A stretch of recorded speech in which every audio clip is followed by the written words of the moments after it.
আমরা বাংলাদেশ পুলিশের সাবেক বিগত স্বৈরাচার সরকারের আমলের 96 থেকে 2001 এবং 2008 থেকে 2024 আগস্টের পূর্ববর্তী পর্যন্ত যারাকে অন্যায়ভাবে সম্পূর্ণ বেআইনিভাবে সর্বোচ্চ বৈষম্য করে চাকরিচ্যুত করা হয়েছে, সেই সকল সদস্যবৃন্দ দিয়ে আমাদের একটা সংগঠন তৈরি হয়েছে বাংলাদেশ ভিকটিম পুলিশ পরিবার।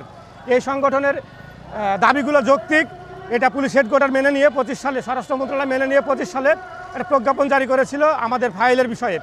ওখানে প্রজ্ঞাপনে হেডিং ছিল এরকম: অযৌক্তিক কারণে চাকরিচ্যুতদের পূর্ণবহলের কমিটি। সেই কমিটি সম্পূর্ণটা অযৌক্তিক চিন্তাভাবনা। সেক্ষেত্রে আমরা চাকরি যাওয়ার পর থেকে আমরা কোনো ক্রাইমের সাথে সংযুক্ত না, আমরা কোনো অপরাধী না, আমরা মানবতার জীবনযাপন করি। অনেকে রিক্সা চালায়, অনেকে সিকিউরিটি গার্ডে চাকরি করে, অনেকেই পান বিক্রি করে, অনেকে চা বিক্রি করে। সেই ক্ষেত্রে আমাদের পরিবার নিয়ে আমরা কী অবস্থায় আছি এটা আপনারা ভালো জানবেন।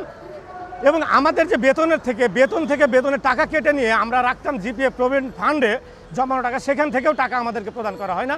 সেসব টাকাগুলো ওখান থেকে 5% কেটে নিয়ে যাওয়া হয়। এখন আপনারাই বলেন যে আমরা আমাদের স্ত্রী সন্তান বাবা মা তাদের ভরণ পোষণের জন্য আমরা কি ক্রাইমে নামবো? ক্রাইমে নামা তো পারবো না, কারণ তো আমাদের গায়ে তো পবিত্র পোশাকের সে গন্ধটা এখনো লেগে আছে, আমরা তো ক্রাইম করতে পারি না। আমরা যে মানবিক জীবনযাপন করছি, আসলে বিষয় হচ্ছে কি যে আমরা যখন বাংলাদেশের পুলিশের চাকরি করতাম তখন আমাদের একটা বাড়িতে একটা সম্মান ছিল, ইজ্জত ছিল। আজকে দেখা যাচ্ছে সেই ইজ্জত সম্মানটা আজকে আমাদের বাড়িতে সেভাবে পায় না। আত্মীয়স্বজনের কাছে আমরা হেয় প্রতিপন্ন। তা আমরা চাচ্ছি যে আমাদের মানবিক প্রধানমন্ত্রী জনাব তারেক রহমান সাহেব, উনি আমাদের পরিবারের কথা বিবেচনা করে মানবিকভাবে আমাদের যে অন্যায়গুলোকে মার্জনা করে আমাদের চাকরিতে আমাদের পুনর্বহাল করুক, আমরা শপথে ফিরে যাই, আমাদের পরিবার নিয়ে আমরা সুখে শান্তিতে বসবাস করি। বাংলাদেশে বর্তমানে গণপ্রজাতন্ত্রী বাংলাদেশ সরকারের মানবিক প্রধানমন্ত্রী তারেক রহমান স্যারের হস্তক্ষেপ চাই। আমরা স্যারের সাথে সাক্ষাৎ করতে চাই। আর আপনাদের কাছে এও জানতে চাই যে কোন মাধ্যমে কোথায় দাঁড়ালে মাননীয় প্রধানমন্ত্রীর হস্তক্ষেপ পাবো, সে আমাদেরকে দেখবে। কারণ আমাদের দাঁড়ানোর জায়গা নাই। বাড়ি থেকে ডেকে নিয়ে এসে আমাদের নির্যাতন করা হয়েছে। আইজি স্যারের সাথে দেখা করাবে বলে মামলা দেওয়া হয়েছে, গ্রেপ্তার করা হয়েছে।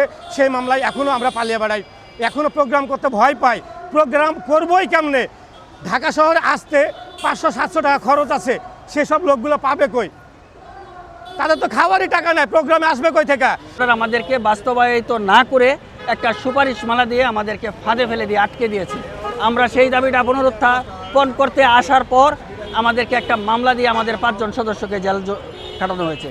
আমাদের তাতেও কোনো আপত্তি নাই। আমরা এমনিতেই কারা নির্যাতনের চাইতে অনেক কষ্টে জীবনযাপন করতেছি পরিবার পরিজন নিয়ে। ছেলে মেয়েদের লেখাপড়া বন্ধ হয়ে গেছে, আমাদের ছেলে মেয়েদেরকে ভবিষ্যৎ মানুষ করতে পারতেছি না, নিজের অস্বাভাবিক পারছি না, চলাফেরা করতে পারছি না, আর্থিকভাবে অনটনের মধ্যে আছি। আমাদের একটাই দাবি, মাননীয় প্রধানমন্ত্রীর মানবিক হস্তক্ষেপ, সেই চিঠিটা যেন বাস্তবায়ন করা হয়, আমাদেরকে যেন শপথে ফিরিয়ে দেওয়া হয়, এটাই আমাদের দাবি।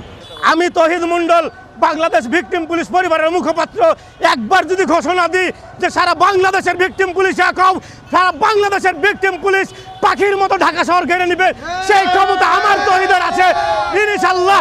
কিন্তু আমরা 2টা কারণে পারি না। একটা হচ্ছে সেই পবিত্র পোশাকের ঘামের গন্ধ আমার গায়ে এখনো লেগে আছে, আর একটা হচ্ছে নাই, আমরা সুশৃঙ্খল, আমাদের অর্থ নাই, আমাদের টাকা নাই। আমরা একবার এক প্রোগ্রামে আসতে কয় টাকা খরচ হয় এটা আপনারাও বলতে পারবেন ভালো। এই জন্য আমি বারবার বলতেছি, আমরা কোনো কর্মসূচি দিতে চাই না। আমরা আইনের লোক ছিলাম, আইনের লোক আছি, থাকবো। মাননীয় প্রধানমন্ত্রী, আপনার কাছে জোর রিকোয়েস্ট, আমাদের যে 6 সদস্যের একটা প্রতিনিধি দল গঠন করা আছে, সেই দলটাকে আপনার মহামূল্যবান সময় থেকে 2-3 মিনিট সময় দিয়েন। আশা করি 2-3 মিনিটেই আমরা আমাদের এই শ্রেষ্ঠত্বের বীরদের ইতিহাস তুলে ধরতে পারবো।